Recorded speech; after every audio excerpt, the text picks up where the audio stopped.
Hi, I'm Maggie. And I'm Nicole. Welcome to the DAC Dyslexia and Coffee podcast. We are so happy you could join us. We are both moms and dyslexia interventionists who want to talk about our students and children. What dyslexia is, how it affects our kids, strategies to help, and topics related to other learning disabilities will also be covered in this podcast. Parents are not alone, and we want to give a voice to the concerns and struggles we are all having. This is a safe place to learn more about how to help our children grow and succeed in school and the world. Grab a cup of coffee and enjoy the conversation.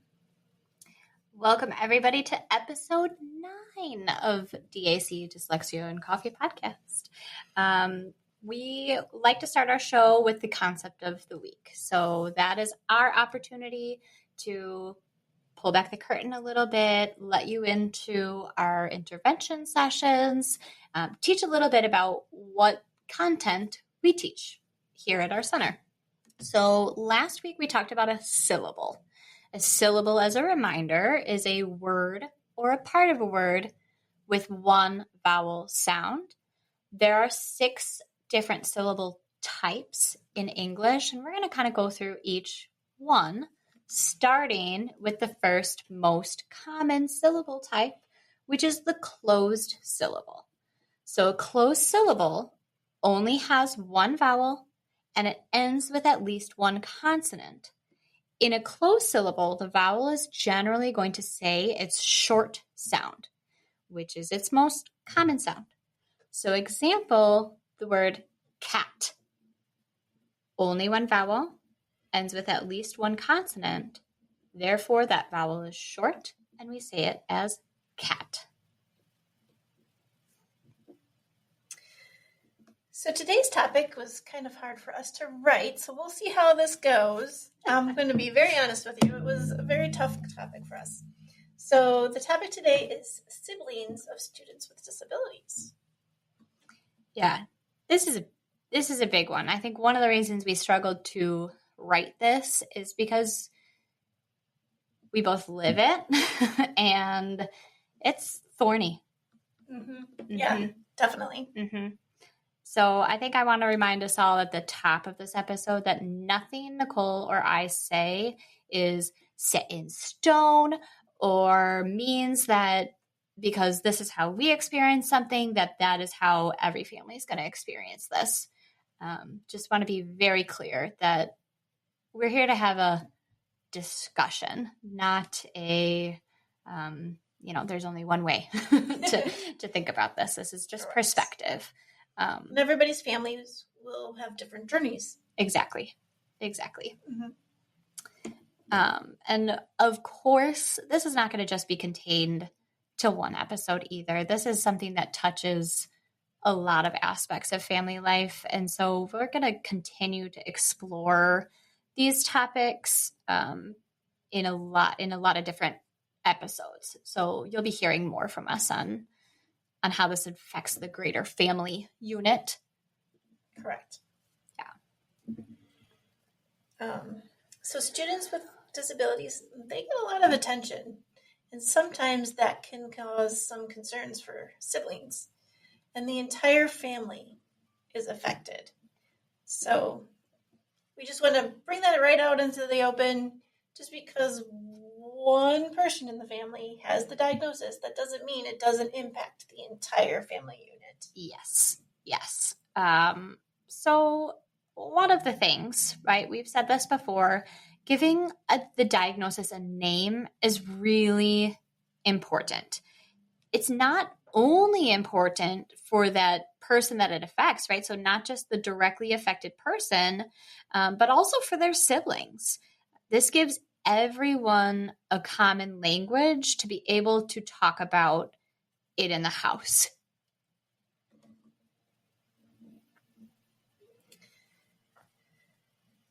And as a family culture, you want to talk about the disability openly in the house, use the name and how it impacts every member, and give every member a chance to express their feelings on it. Yeah. Because there's going to be big feelings. Oh, yeah. There's big feelings. Some children really may struggle with the idea that they might be able to catch this disability from their sibling. Being able to explain in plain, simple language is really important, right? Being able to take that fear and say, that's not how this works, right? And head that off a little bit, but also allow that sibling to express it. So it's not that we want to shut down that conversation, which I think sometimes is our like knee-jerk response. I know it is for me as a mom. Sometimes when my kids say something that's not correct or difficult to explain, yes, right? Because yes. depending on the child's age, we might have to explain it different ways at different times too. Yep, absolutely, and it can be my knee-jerk response as a mom, to be like, nope, that's not it, or we're just not going to talk about that right now. Guilty as charged, in terms of, do I just say that to my kids? Yes, I do. And sometimes you think your child understands it, and then they turn around out of the blue, even though you've tried to be pretty upfront with it, and realize, and they ask, well, am I going to catch this someday? And you're like, I told you, we she already was said born no. that way, and that is how she was made, and there's nothing to catch. It's not like a virus, but yes, sometimes you have to go back and re-explain it. Yeah, and that, I think this can be especially difficult with disorders like dyslexia or language disorder or ADHD, because there is a real familial component. Mm-hmm. There is a high likelihood that if you do have one kid in the family with one of those disorders, that you might have two, or you might have a parent, right? So it is kind of thorny, because in all reality, yeah, it actually is more likely that if you have one sibling with some of these disorders, that you will have more than one sibling with that disorder. It also is likely that, I mean, if we're talking about older kids and adults, those siblings that have grown up and are exploring having their own families, yes, there is a familial genetic component to some of these disorders. So all the more reason to have an open, honest culture about that in your home, and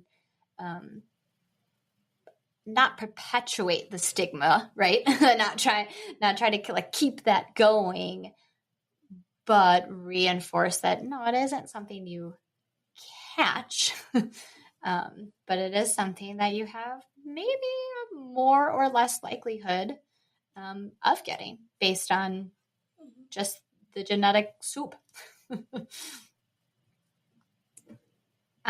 So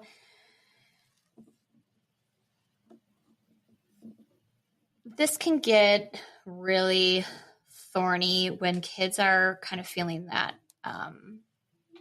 jealousy. And I think this happens on both sides of the table, right? Mm-hmm. I think that siblings who are not the affected person, right? So if you are a brother or sister, and your brother or sister has dyslexia or autism or any kind of developmental delay, the behavioral expectations may be different of that sibling.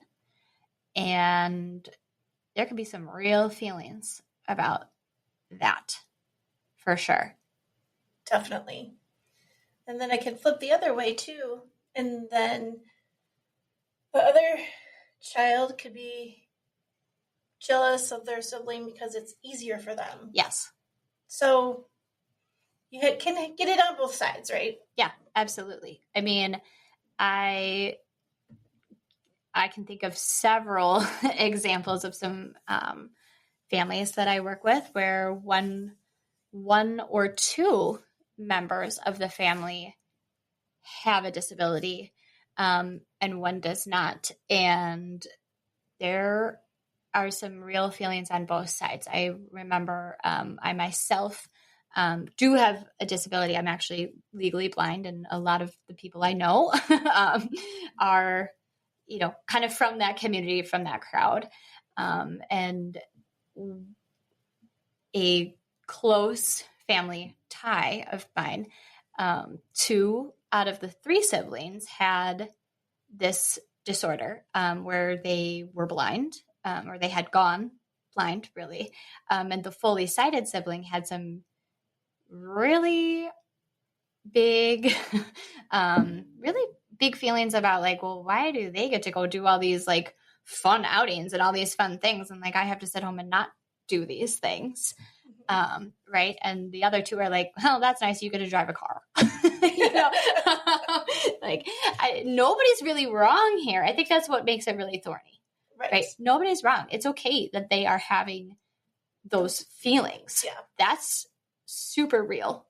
Super real. And having the kind of family culture that's okay. And that's not, shushed. Exactly. That's a big thing. These are hard concepts for adults, right? Totally. So when kids see these extra accommodations or fun games that a student with disability can get, it's really hard for them to understand why they're getting those things when they don't understand it, right? Right. I mean, always kind of going back to that, right? What is fair is not always equal, and what is equal is not always fair. Yep. Even as an adult, when I hear that phrase, it's like, yeah, but why? Right? It's hard. It is hard. Yeah. And then being the parent of children that are very different, and they ask those questions, and you understand why they're asking their questions, but then you also have to try to explain that. It's not an easy concept, right? No, it's not. It's really not.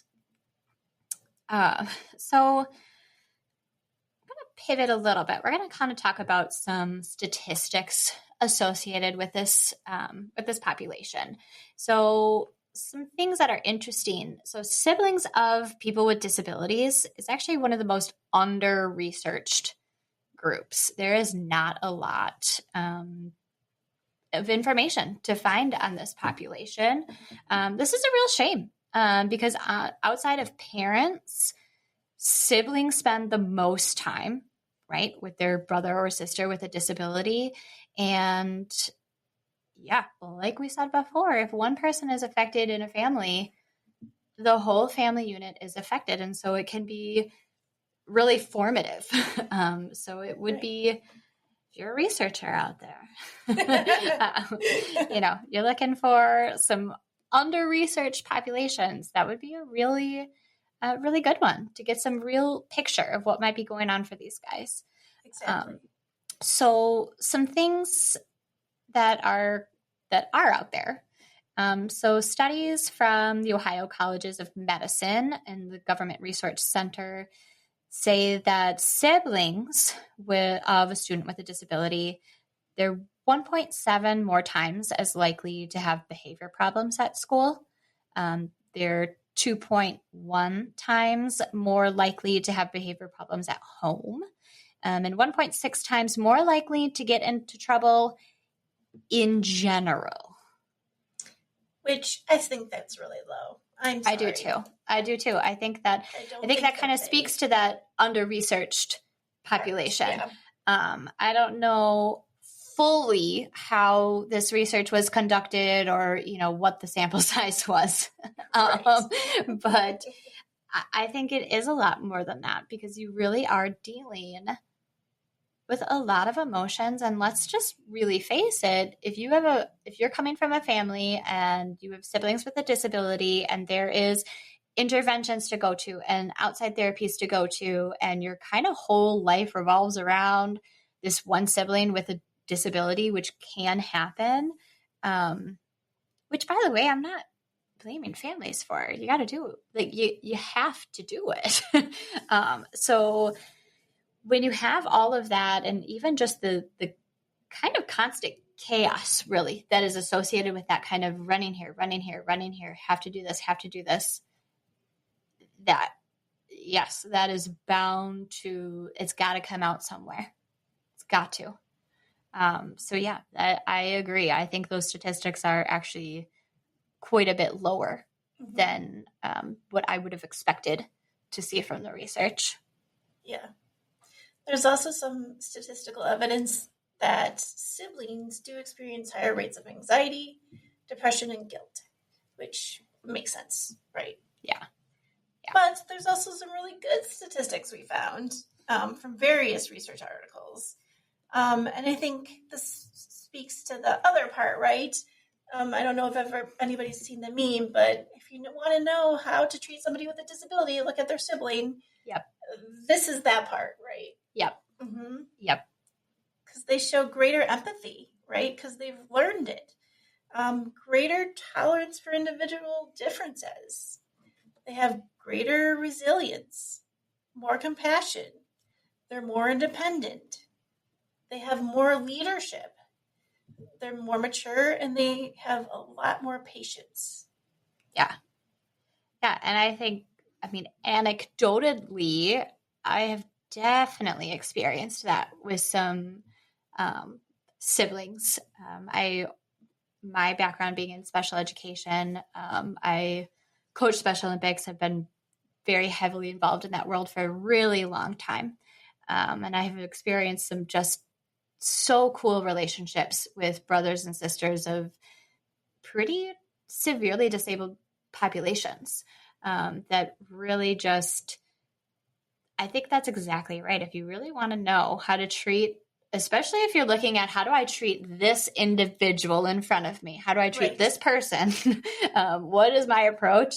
You watch a sibling and you're like, oh, okay, that's how. That's how. Because that is, most of the time, yeah, that is who I'm going to kind of take my lead from. Right. Studies really show that having a proactive approach with these siblings leads to the best outcome. So leaning into the hard conversations, reading lots and lots of books about people with disabilities. And it doesn't have to only be the disability that affects your household, by the way. It doesn't have to only be this one narrow field. That can be a good jumping off point. But really, when social scientists look at how do we build a more compassionate population, they know that really one of the only ways to do that is by having like a firsthand experience with somebody you don't really understand. That's really the only ways to actually build that muscle. But one of the ways that does work is having a secondary experience. So reading a story or hearing secondhand accounts of how to treat people and how to understand differences and all those things, that does work. So it is something to do, and that is something that can be done as a whole family unit. Also allowing that person, right? I think every kid in a family needs one-on-one time with their parents. Yeah. And also, I think when you're in the community and they see somebody with a disability and they ask you a question and you don't know the answer, or you get embarrassed, or, oh my gosh, that's a great opportunity to have those conversations. Yep. Maybe you ask, or if the person, you can answer the question, and then if the person is willing, sometimes in the community, everybody hears your kids when they ask you that question in front of everybody, right? Yep. Been there. Been there, done that. Sometimes just letting that other person answer the question for you. Yeah. That can help because they can answer it, right? Yeah. So, I mean, I think that's just another way to model that instead of just trying to, shh, let's go. Yeah. Sometimes that you see. Or just assume how that other person wants to be treated. You know, I mean, that is always kind of a touchy one for me too, is sometimes that person in the community, they're under no obligation to answer your kid's question, but a lot of times they are willing to do so. Especially if it's a kid, right? Right. Because they want them to know, and they understand that kids are curious. Yeah. And I think even saying to your kid, you're right to ask the question. Right? You know, I think sometimes we kind of train out that of our kids when we're like, shh, don't, oh no, don't say that. It's like, well, no, you're actually really right to ask that question. Maybe we could ask it on the car next time. Yeah, ask us when we get home. Yeah. You know, that's probably a better idea. You know, or if it's a question that you kind of deem embarrassing, talk about, well, okay, why? Was it the tone that you used? Was it the word? You know, there's a lot of coaching. Is there a different way that you could have asked that question that would have been maybe a little bit more appropriate? Yes. I mean, I can think of last year, we were at the pumpkin patch with my kids, and there was a gentleman with an eye patch. Oh. And, you know, my kids are pretty little. At the time, they were 3 and 5. And they were like, Mom, it's a pirate. And it was like, I mean, my immediate was like, oh no, to crawl in a hole. And this gentleman was very gracious. And he said, no, I'm not a pirate. I just had an injury. And, you know, he was nice and kind of got down on their level. And it was like, okay, that was actually a really important moment. Yeah. I think that actually, and they kind of still talk about that, and they've kind of been like, some people don't have eyes. You know, I mean, they're like, some people have lost an eye. Do you know that? Or did you know that some people have lost a leg or an arm? I mean, that has really kind of expanded into a greater awareness for what other people are going through. And so, yes, as a mom, wanted to crawl into a hole. And I know this stuff, right? So I think what I want to offer as compassion is I kind of know from textbooks, right, what is the quote unquote right way to handle these things. And it still makes me embarrassed as a mom when my own kid, you know, it's like, oh my God, that's a pirate.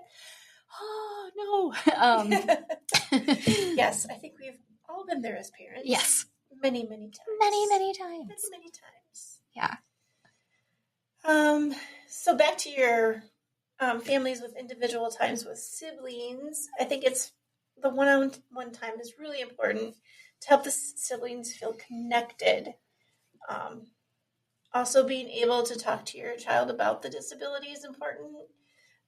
Children have really great imaginations, and they might think something that you would never even consider. Yes. That may be untrue about their sibling or the disability.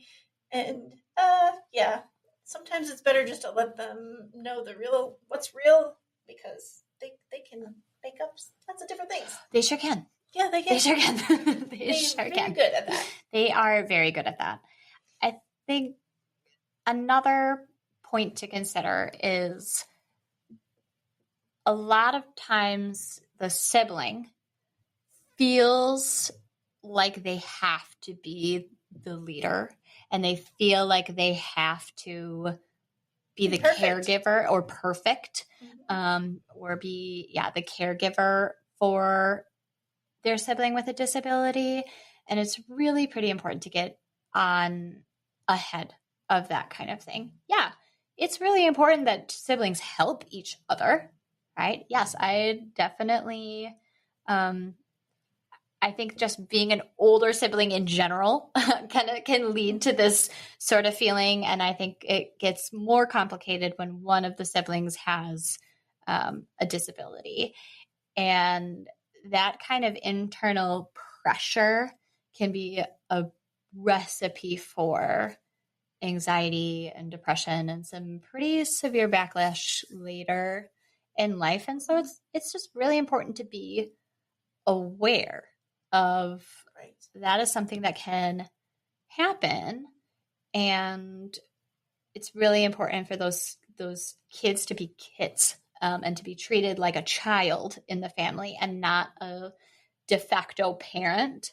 There are a lot of ways that, encouraging a sibling to help, if it's a physical disability, right? Encouraging them to help with carrying a backpack or help with certain tasks. Absolutely. But to be the parent and then caregiver role, that's really not appropriate. And it's not the job of a sibling. And so to kind of keep that and name that too. I mean, be very specific when you're talking to your kids and like, you are not their parent. I am the parent. Sometimes.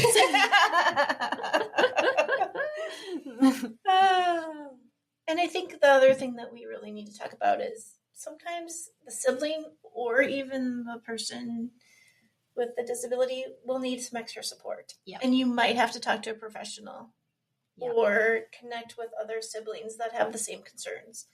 So don't be afraid to reach out to somebody, a counselor or somebody who has that experience that can talk to your kids and be a safe place for them to ask questions and tell them about their feelings and be able to yell and do whatever they need to. Right. And those are all really important things. So just as adults, right, we need resources. Kids did too. And a good place to start if you're really needing those resources is talking to other families that you know.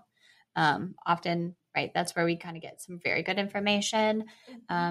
School counselors can be a good resource for, they've got their feelers in the community for other counseling services available or support groups or play groups. There are some resources, and depending on your community and where you live, there are some kind of formal and informal resources out there that even just having someone else who's kind of in your same boat or boat adjacent can really be helpful. And it's important to seek those out. Mm-hmm. There's also some organizations that have sibling activities where siblings can go meet other siblings and then they do fun things together so that they can be each other's support. Mm-hmm. They're going through similar things and they can use each other as kind of what we do. When we find another parent that is going through the same thing, we talk to them and we kind of relate to our experiences, and they do the same things in those groups. For sure. And I think as your kid gets older too, I think I know I will struggle with this. But sometimes you're not going to be the person your kid is going to go to with like their deepest, darkest. They may not want to tell you that they really are just angry at this situation, but making sure that there are other adults in that siblings field that you do know and trust, that is really important, because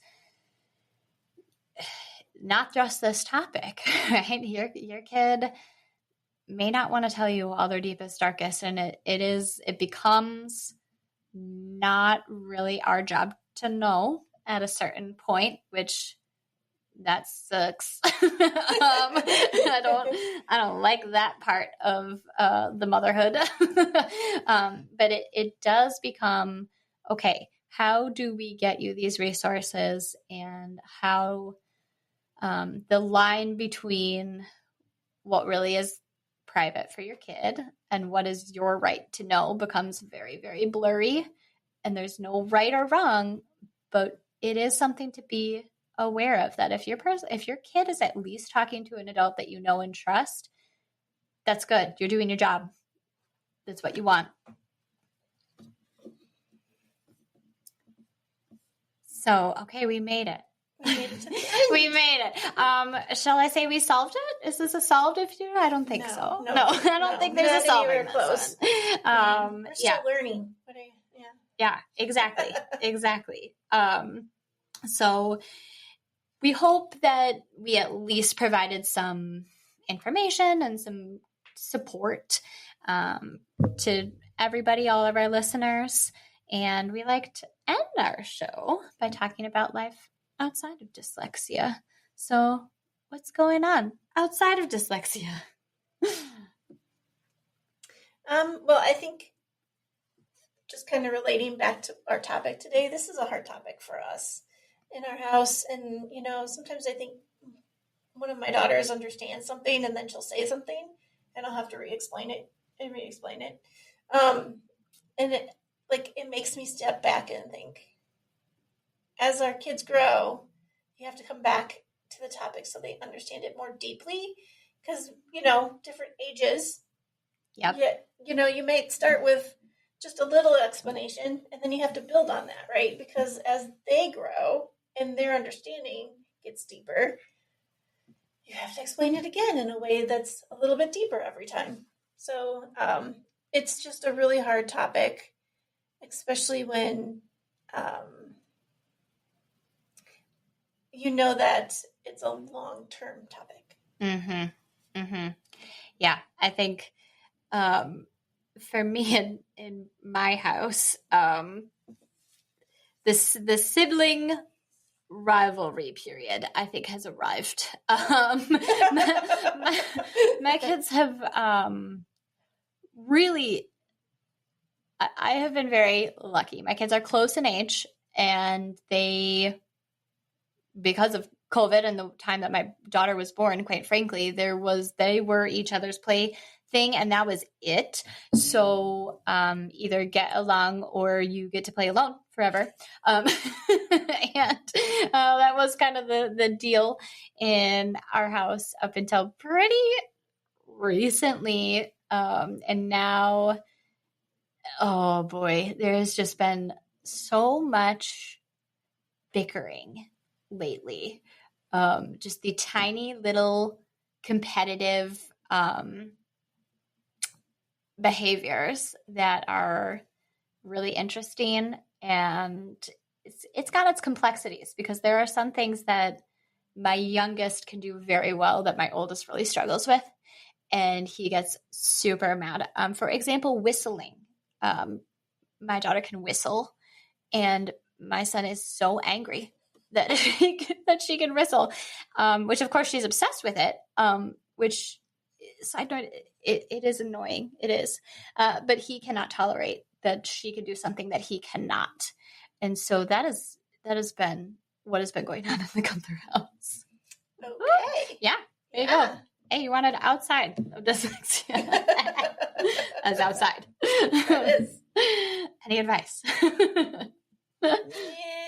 No, not really. Well, thank you everybody for listening to this episode of Dyslexia and Coffee. Please follow us on social media and reach out if you have any questions or would like us to discuss a topic. If you do like our show, please follow us and rate us. That is how we get more followers, and that is how we can help our families. Thanks for listening. Thank you.